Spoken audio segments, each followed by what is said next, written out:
the Tombworld solo joint ops missions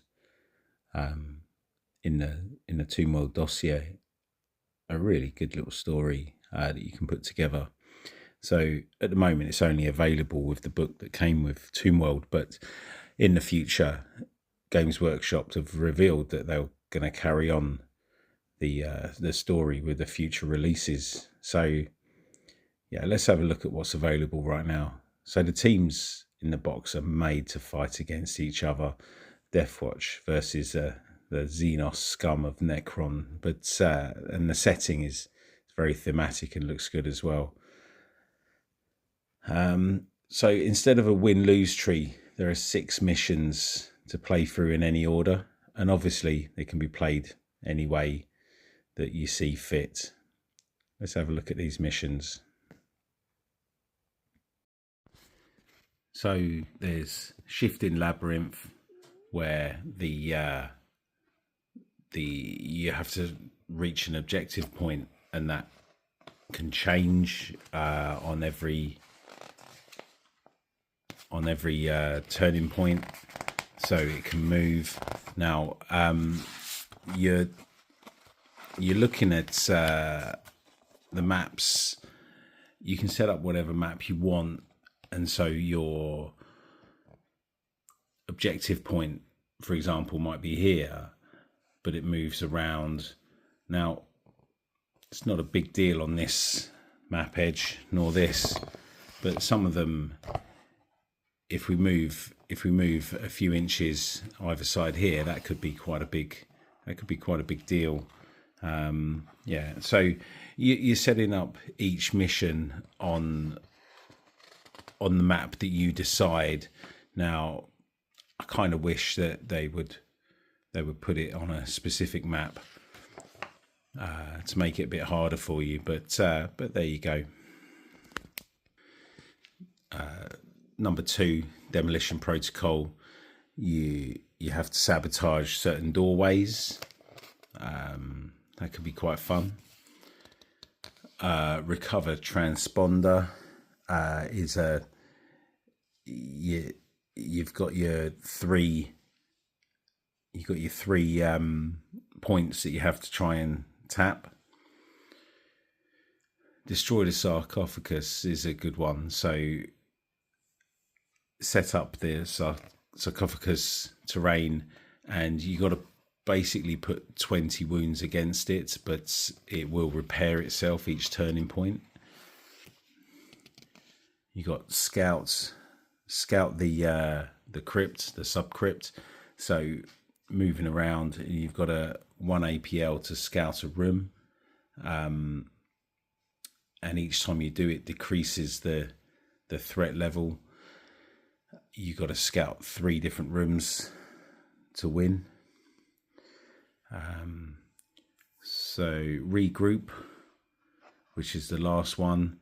This is quite a tricky one actually. So you kind of randomly phase from doorway to doorway, and then you've got to end up all together within the enemy drop zone. So let's go back to one of these maps.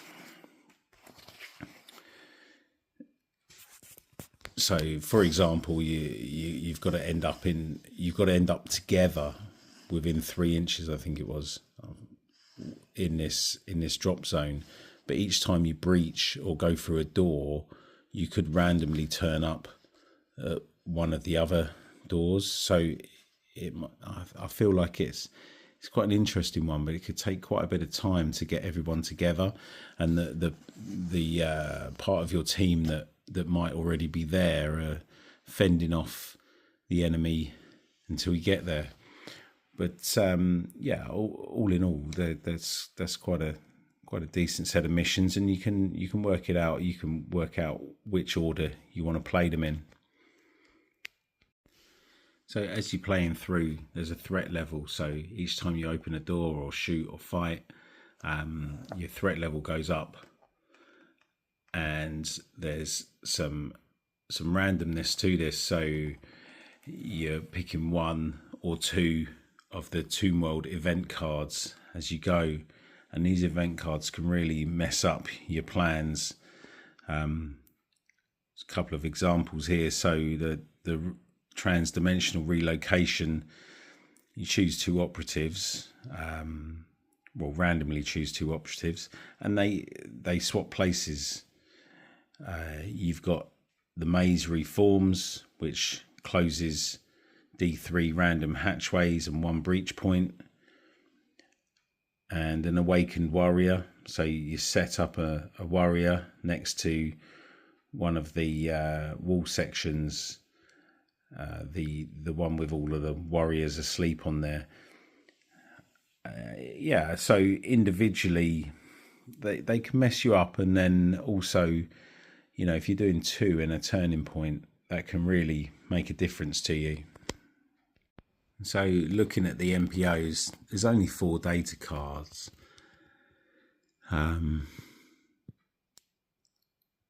Positive that you got all 4 of these in the box set. You don't have to buy anything new. However, I think it would be nice to add some extras into it, just for a bit of variety.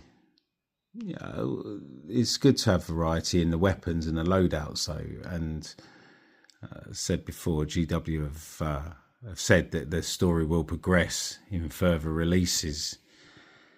The swarm, a bit annoying, quite high wounds though. The warriors, so you do have the option of 2 different weapons, and I've just done 5 and 5. So just odds and evens, randomize which one comes out. The macrosites is pretty standard, and it's just a little bug. So it's different weapons, but pretty standard. Now the crawler, that's quite a tricky one. 21 wounds and a couple of pretty naughty looking weapons, and the isolated one keeps its banishment rule, so an auto delete if you roll well. But like I say, it would be nice to have a couple of extras in there, and it'd also be nice to have the big guy, the Geomancer.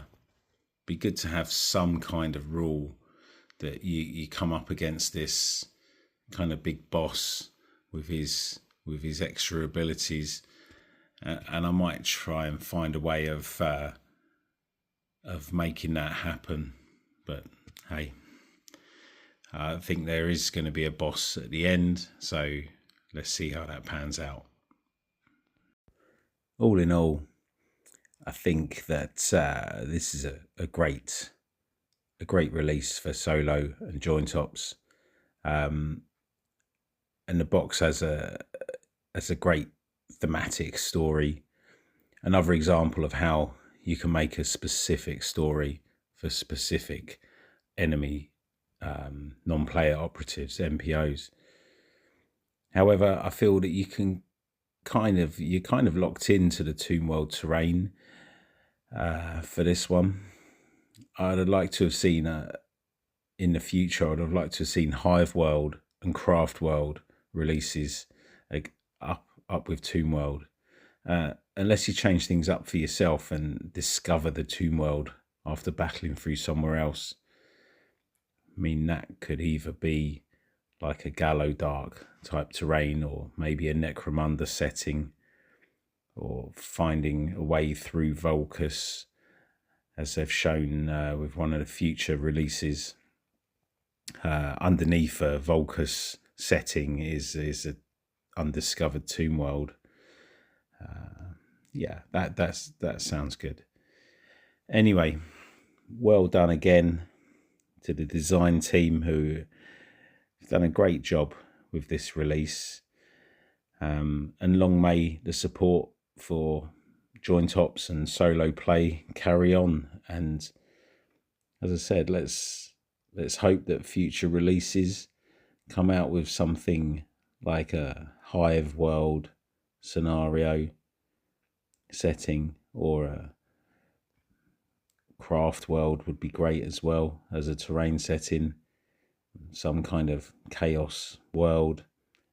It should be pretty easy to do. Yeah, what do you think?